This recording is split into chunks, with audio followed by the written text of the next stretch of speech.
नमस्कार दोस्तों, मैं देवेंद्र पाल स्वागत करता हूं आप सभी का डीएसपी कोचिंग सेंटर में। तो देखिएगा, इस वीडियो में हम सेंट्रल बैंक भर्ती 2024 सफाई कर्मचारी व सब स्टाफ के लिए जनरल अवेयरनेस का प्रैक्टिस सेट सेकंड लेकर आए हैं।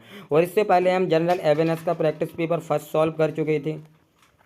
और देखिएगा, इसमें 20 क्वेश्चन से यदि आप 20 में से 15 का आंसर देते हो, यानी 15 क्वेश्चन आप सही करते हो, तो आप परीक्षा में भी यानी अच्छा स्कोर करोगे आप जनरल अवेयरनेस में।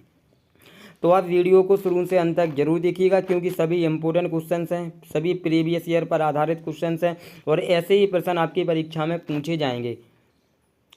और जिनको भी आंसर आते हैं वो कमेंट जरूर कीजिएगा, बताइएगा कि 20 में से कितने सही किए हैं। चलिए क्लास को स्टार्ट करते हैं। और देखिएगा, इसका पीडीएफ आपको हमारे टेलीग्राम चैनल व्हाट्सएप ग्रुप पर मिल जाएगा। आप हमारे व्हाट्सएप ग्रुप को तुरंत ज्वाइन कीजिएगा, लिंक डिस्क्रिप्शन में दे दिया है। चलिए क्लास को स्टार्ट करते हैं। देखिएगा, क्वेश्चन नंबर फर्स्ट, किसी राज्य के राज्यपाल को किसके द्वारा नियुक्त किया जाता है, यानी कि राज्यपाल की नियुक्ति कौन करता है? भारत के राष्ट्रपति, या फिर उस राज्य के मुख्यमंत्री, या फिर भारत के महाधिवक्ता, या फिर भारत के प्रधानमंत्री। सभी इसका आंसर कमेंट कीजिएगा। किसी राज्य के राज्यपाल को किसके द्वारा नियुक्ति दी जाती है, नियुक्त किया जाता है? तो जिनका भी ऑप्शन नंबर ए आ रहा है उनका बिल्कुल करेक्ट आंसर है भारत के राष्ट्रपति द्वारा। याद रखिएगा, सभी वेरी इंपॉर्टेंट क्वेश्चन है, देखिएगा आपके एग्जाम में पूछा जा सकता है। चलिए देखते हैं अगला। दिल्ली नगर निगम संशोधन विधेयक 2022 25 मार्च 2022 को लोकसभा में किसने पेश किया था? तो ऑप्शन नंबर डी आपका करेक्ट आंसर हो जाएगा, अमित शाह। याद रखेंगे सभी, ऑप्शन नंबर डी आपका राइट आंसर होगा। देखते हैं अगला। देखिएगा,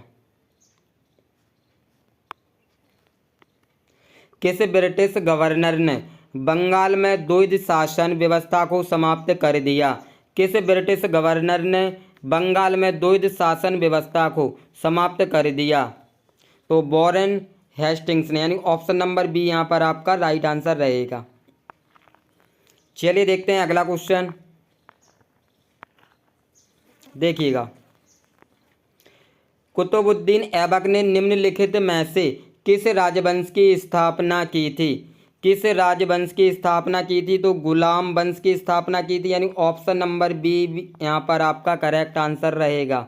देखिएगा, सभी वेरी इंपॉर्टेंट क्वेश्चंस हैं, इसलिए आप वीडियो को पूरा देखिएगा और सभी क्वेश्चन याद कीजिएगा। और इसका पीडीएफ आपको देखिएगा टेलीग्राम और व्हाट्सएप ग्रुप पर मिल जाएगा। और इस बार देखिएगा, पीडीएफ में हमने आंसर भी शो किया हुआ है, क्योंकि आप लोगों के कमेंट्स आते थे कि पीडीएफ में आंसर नहीं है, तो आपको आसानी रहेगी याद करने में। चलिए देखते हैं अगला। प्रधानमंत्री कौशल विकास योजना 2015 में किसके तहत शुरू की गई थी? तो कौशल विकास और उद्यमिता मंत्रालय के तहत, यानी ऑप्शन नंबर सी आपका यहाँ पर करेक्ट आंसर रहेगा। याद रखेंगे बिल्कुल। चलिए देखते हैं अगला। फ्रीडम इन एग्जाइल की आत्मकथा है, किसकी आत्मकथा है? तो ये दलाई लामा की आत्मकथा है, यानी ऑप्शन नंबर बी यहाँ पर आपका करेक्ट आंसर होगा। याद रखिएगा, ये क्वेश्चन बहुत महत्वपूर्ण है आपकी परीक्षा के लिए। देखते हैं अगला। निम्नलिखित में से कौन एक प्रसिद्ध भारतीय नृत्य निर्देशक यानी कि कोरियोग्राफर थी? तो सरोज खान थी। कौन? Saroj Khan. Option number A यहाँ पर आपका राइट आंसर रहेगा। चलिए देखते हैं अगला क्वेश्चन। निम्नलिखित में से कौन सा विश्व का सबसे बड़ा अंतर्देशीय समुद्र है? तो कैस्पियन सागर है, यानी ऑप्शन नंबर डी यहाँ पर आपका करेक्ट आंसर हो जाएगा। याद रखेंगे सभी मित्र। चलिए देखते हैं अगला। प्राचीन नीम राना वावड़ी राजस्थान के निम्नलिखित में से किस जिले में स्थित है? प्राचीन नीम राना वावड़ी राजस्थान के निम्नलिखित में से किस जिले में स्थित है? तो राजस्थान के अलवर जिले में स्थित है, यानी ऑप्शन नंबर सी यहाँ पर आपका राइट आंसर रहेगा। चलिए देखते हैं अगला। देखिएगा, शिल्पग्राम में आयोजित किया जाने वाला भारत का इनमें से कौन सा सांस्कृतिक उत्सव शास्त्रीय नृत्य, लोक कला और सुगम संगीत का 10 दिवसीय आयोजन होता है? तो ताज महोत्सव में, यानी ऑप्शन नंबर सी यहाँ पर आपका बिल्कुल करेक्ट आंसर रहेगा। चलिए देखते हैं अगला। निम्नलिखित में से किस कोशिकांग को कोशिका की आत्मघाती थैली के रूप में जाना जाता है? तो लाइजोसोम को, यानी कि ऑप्शन नंबर बी यहाँ पर आपका करेक्ट आंसर रहेगा, लयनकाय। ऑप्शन नंबर बी याद रखेंगे सभी। देखते हैं अगला। आईपीएल की शुरुआत किस वर्ष से हुई थी? आईपीएल की शुरुआत किस वर्ष से हुई थी? तो वर्ष 2008 से हुई थी। वर्ष 2008 से हुई थी, यानी ऑप्शन नंबर बी यहाँ पर आपका करेक्ट आंसर रहेगा। देखते हैं अगला। उपन्यास अन्ना करेनिना के लेखक कौन हैं? उपन्यास अन्ना करेनिना के लेखक कौन हैं? तो लियो टॉल्स्टॉय, यानी ऑप्शन नंबर ए यहाँ पर आपका राइट आंसर रहेगा। याद रखेंगे सभी। देखते हैं अगला। कुचिपुड़ी किस भारतीय राज्य का शास्त्रीय नृत्य है? कुचिपुड़ी किस भारतीय राज्य का शास्त्रीय नृत्य है? तो ये आंध्र प्रदेश का है।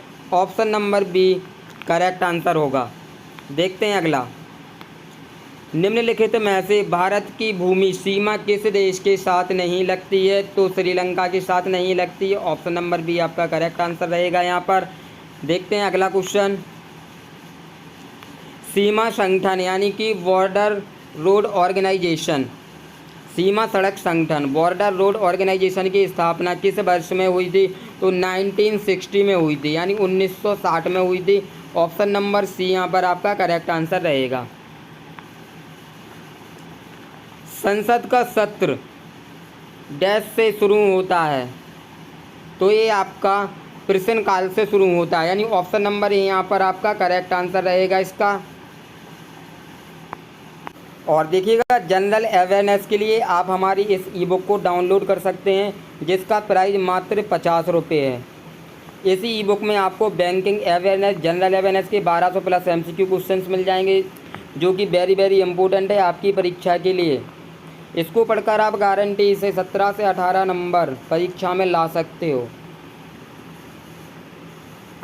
इसमें हमने सभी सिलेक्टेड क्वेश्चंस लिए हैं जो कि MCQ में हो। और देखिएगा, जो ये ई बुक है आपकी हिंदी वर्जन में रहेगी। काफ़ी सारे कैंडिडेट्स डाउनलोड कर चुके हैं। यदि आपने नहीं की है तो आप भी इसको डाउनलोड कीजिएगा और अपनी तैयारी अच्छे से कीजिएगा, क्योंकि इस ई बुक के जरिए जनरल अवेयरनेस सेक्शन की जो आपकी तैयारी है बहुत बेहतरीन हो जाएगी और परीक्षा में आप अच्छा स्कोर कर पाओगे।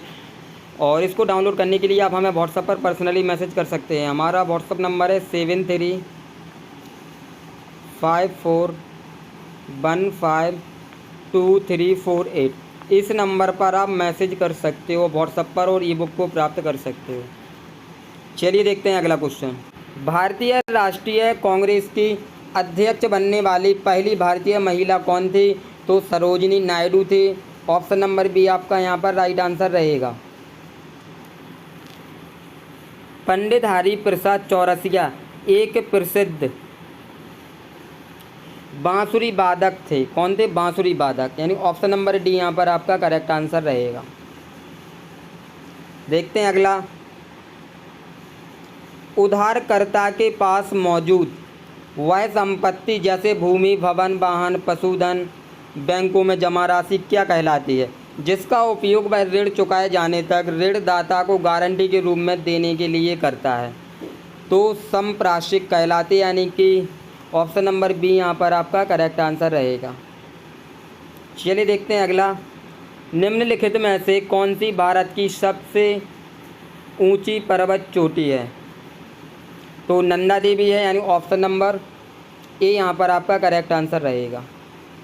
तो देखिएगा, सभी आप हमें कमेंट्स कीजिएगा कि किसने 21 में से किसने कितने क्वेश्चन सही किए हैं। यदि जिनके 15 प्लस क्वेश्चन सही हैं, जिनने 15 प्लस क्वेश्चंस के जवाब दिए हैं, वो एग्ज़ाम में भी अच्छा स्कोर कर पाएगा, ये गारंटी है। और जिन कैंडिडेट्स ने अभी ई बुक डाउनलोड नहीं की है बैंकिंग अवेयरनेस, जनरल अवेयरनेस के लिए, वो तुरंत जाके डाउनलोड करें, हमें मैसेज करें। हमारा नंबर आपको डिस्क्रिप्शन में मिल जाएगा। और आप हमारे व्हाट्सएप ग्रुप और टेलीग्राम चैनल को भी ज्वाइन करके रखिएगा।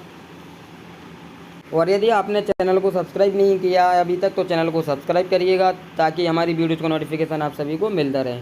मिलते हैं नेक्स्ट वीडियो में। जय हिंद, जय भारत, बेस्ट ऑफ लक।